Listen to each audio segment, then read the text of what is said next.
കഴിഞ്ഞ ദിവസമായിരുന്നു ഏവരും കാത്തിരുന്ന SSLC പരീക്ഷാ ഫലം എത്തിയത്.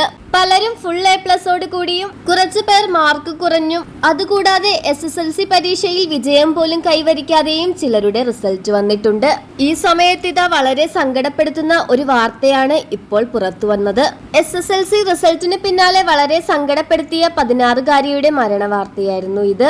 SSLC പരീക്ഷയ്ക്ക് A+ കുറഞ്ഞതിൽ മനംനൊന്ത് വിദ്യാർത്ഥിനി ജീവനൊടുക്കി.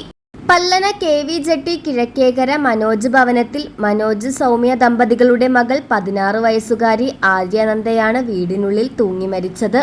നങ്ങ്യാർകുളങ്ങര ബദനി മാലികാമഠം ഹയർ സെക്കൻഡറി സ്കൂളിലെ വിദ്യാർത്ഥിനിയായിരുന്നു ആര്യനന്ദ. സഹോദരി ഗൗരി നന്ദ.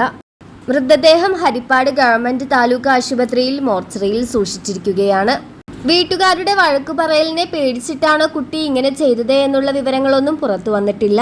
മാർക്ക് കുറഞ്ഞതിൽ വീട്ടിലുള്ളവർ വഴക്കു പറയുമെന്ന് പേടിച്ചിട്ടാകും കുട്ടി ഇങ്ങനെ ചെയ്തത്.